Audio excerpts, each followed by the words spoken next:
Obviamente que la religión monoteísta debe, ¿cómo decirlo?, hablar de otras cosas, pero esto es lo que está escrito.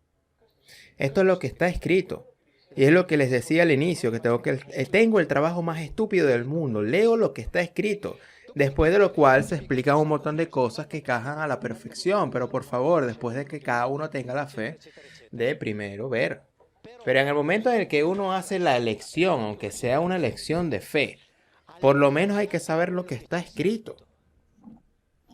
Está escrito que Pablo dice que los dioses son muchos, que se pueden hospedar a los ángeles sin saber que uno está hospedando a los ángeles. Está escrito que omnipotente no significa omnipotente. Está escrito que no se habla de creación, no se habla de pecado original, no se habla de eso. Después está lo que se cuenta, la interpretación. Pero cuando escuchamos eso que están contando, si leemos la Biblia, por lo menos vamos a saber qué es lo que está escrito, porque de otra forma vamos a escuchar solamente la explicación. Es por esto que yo digo que es fundamental, muy a menudo en mi página de Facebook aparece alguien comentando, encuentro comentario y dice, no lean los libros de Viglino. Yo en vez de eso digo, lean los libros de los teólogos, léanlos, pero así como también los tienen que hacer con los míos, léanlos con la Biblia al lado. Hagan lo mismo con los míos, con los mismos lo mismo. Agarren un libro mío y tengan la Biblia al lado de la misma manera, ya está. Lo mismo como yo, cito un versículo, ustedes verán, búsquenlo en la Biblia, pero hagan lo mismo con los libros de los teólogos, y después de los cuales ustedes elijan. Pero lo importante es que cuando se lea una explicación, no es casualidad que yo en mis libros pongo el versículo en hebreo con su traducción, pero después, repito, vayan y verifiquen, no se confíen. Pero háganlo también con los libros de teología, porque de otra manera uno corre el riesgo de leer la explicación sin saber qué es lo que está escrito verdaderamente en el texto sobre lo cual la explicación fue elaborada. Eso es un gran error, pero no se aplica solamente a la Biblia. O sea, si yo leo la interpretación de Pinocho, así que nada tendría que leer de Pinocho. Y después de eso, recién leer las explicaciones, ya saben de que Pinocho hay miles de explicaciones psicoanalíticas, psicológicas, religiosas, pedagógicas, etcétera. Pero si nunca leí Pinocho, es inútil que lea los libros escritos sobre Pinocho. O en todo caso, cuando lea los libros de Pinocho, tendré una copia de Pinocho al lado y cuando citen el pasaje puedo ir y lo leo. Hagamos lo mismo con la Biblia. Porque en la Biblia están escritas estas cosas que estamos viendo ahora. ¿Entienden? De otra forma, repito, vamos a escuchar solamente las explicaciones. Y las explicaciones están muy a menudo, obviamente, pero muy bien construidas. Está a tal punto bien construida que se escribe muy a menudo como si la Biblia no existiera. Porque le dije al principio, lea la Biblia y cuando encuentren el pasaje que se ha afirmado, documentado, que habla del amor de Dios por la humanidad, atención, no por Israel, sino por la humanidad, por favor, muéstrenmelo. Cuando hablan de la humanidad, es decir, Dios diciendo que ama a toda la humanidad, si la encuentran, por favor, me lo muestran. Porque yo, la verdad, hasta ahora no lo he encontrado. ¿El problema cuál es? Es que uno de los problemas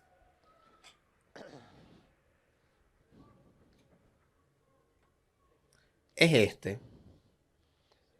Si ustedes quieren probar de leer la Biblia en una forma que les ayude a entenderla un poco más, lea la Biblia que tiene en su casa basándose en esta regla. Cuando encuentren escrito la palabra Dios, Dio en italiano, lo descartan y no le pongan atención a ninguna de las traducciones, solamente pónganle la palabra que usaron en el original, es decir, Elohim. Se pregunta qué es lo que quieren decir, no se lo pregunte porque en este momento nadie sabe en el mundo qué quiere decir esa palabra. Se trata de una traducción común que digan que algo que tiene que ser explicado, cuando la verdad nadie sabe su significado. Pero como la Biblia debe hablar de Dios, entonces bueno, la exégesis teológica, los teólogos necesitaron traducir a Elohim como Dios. Pero no. Entonces, cuando encuentren la palabra altísimo y lo descartan, lo cambian por la palabra en hebreo Elión, que en hebreo significa el que está por encima. Cuando encuentren la palabra Señor, porque está siempre así, o eterno, Señor o eterno, lo reemplazan por Yahweh, que es exactamente la palabra que está en la Biblia. Cada vez que en italiano o en español aparece el Señor o Eterno, aunque estas sean dos traducciones, no tiene nada que ver, no estaba en el original, porque eventualmente posibles significados de nombre, el cual nadie sabe cuál es. Por lo tanto, para evitarnos problemas, como los rabinos pongan Yahweh, han puesto algunas hipótesis de que Yahweh sea, por ejemplo, una transposición de la exclamación, también de la pronunciación cuando venían, ahí viene, o wow, o vaya. ¿Lo van entendiendo? Lo escribieron esto los rabinos. Es decir, el nombre vendría siendo como una onomatopeya de la llegada de Yahweh. Ok, pero si ustedes hacen esta sustitución acá, que significa sustituir las traducciones, lo digo así tranquilamente, fantasioso, por las palabras originales, es decir, no hacemos ninguna traducción, y respetamos el texto tal como está, ustedes van a tener una sensación inmediata que cuando lean de esta forma original van a encontrar que Dios hizo esto, el Altísimo hizo esto otro, Yahweh hizo esto otro, el Eterno esto. Entonces va a dar la impresión, la sensación que siempre Él y no. Si ustedes leen la Biblia rápidamente entenderán. Y lo van a entender rápidamente porque cuando los autores bíblicos usaban estas palabras se referían a identidades diferentes. Lo van a entender inmediatamente, sin necesidad de traducir nada. Porque si lo empiezan a traducir, no lo van a descubrir, no lo traduzcan por lo tanto. Van a entender que el león, este de acá, es el jefe de muchos como lo de Yahvé, y era uno de los Elohim. Y se va a entender perfectamente. Clarísimamente. Porque si por ejemplo leen Deuteronomio 32:8, cuando el Altísimo, lo cambiaremos por Elión, cuando Elión dio a las naciones su herencia, cuando dividía a los hijos de hombres, fijó la frontera de los pueblos. Pero la parte de Yahweh es su pueblo, Jacob es su herencia. Es decir, cuando Elión dividió, a él, a Yahweh, le tocó a Jacob. ¿Entienden? Versículo 12 dice, Yahweh, él solo lo condujo. No había con él ningún Elohim extranjero. Hagan esta sustitución que les digo y lo van a entender así de todo de una vez de golpe. Cuando el jefe hace las divisiones, a él, a le tocó esa familia. Y él dice, estos me los guardo para mí. Y con él no había ningún Elohim extranjero, es decir, otros dioses. Es simple. Está clarísimo que fue una división de bienes, de territorios. Está clarísimo el jefe, el grupo, uno de los grupos. Y como la Biblia se ocupa de estos, de Yahweh, se ocupa de estos, de Jacob, se dice a quién. Mejor dicho, se dice que le fue asignado al sujeto Yahweh y a Jacob. Y después dice que lo hizo todo a él solo. Esta historia de acá de la división ya lo contaba. Tienen que saberlo en el Critón, como dice incluso que él es el jefe. O sea, estos se dividieron y se repartieron los pueblos. Y Platón dice que en algunos casos algunos de ellos gobernaban de a dos. Por afinidad entre ellos, por, ¿cómo decirlo? Por objetivos comunes.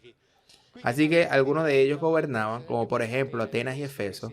Los que heredaron esos pueblos gobernaban juntos. Y en la Biblia se dice que en vez de esos, él gobernó estos de acá. Es lo mismo, no hay ninguna diferencia. Eso está escrito acá, solamente tienen que hacer la sustitución al original cuando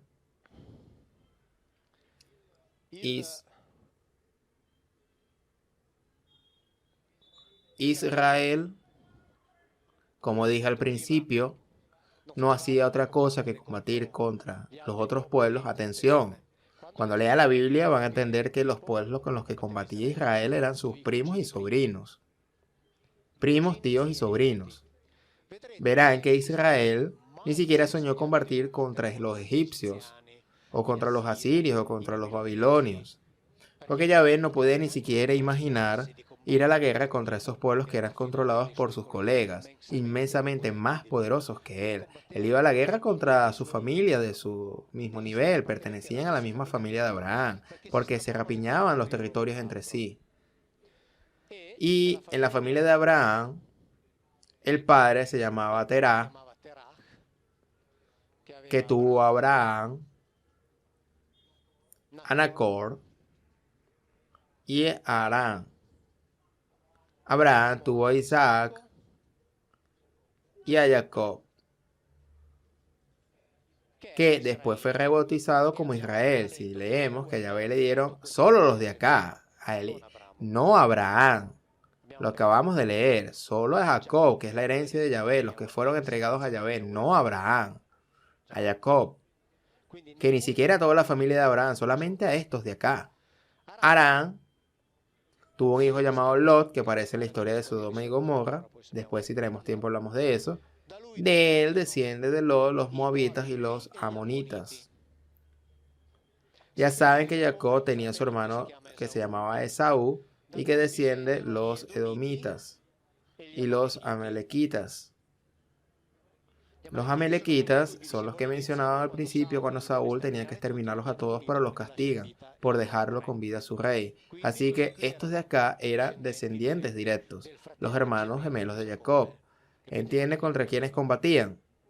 Y después los otros a exterminar eran los madianitas, descendientes directos de Abraham por medio de su mujer Keturá. O sea que estos son los enemigos de Israel, todos familiares cercanos, todos pertenecientes a la misma familia de Abraham. Dallas y Dinastia, Severas Televisa de los 80, ninguna diferencia, léanlo.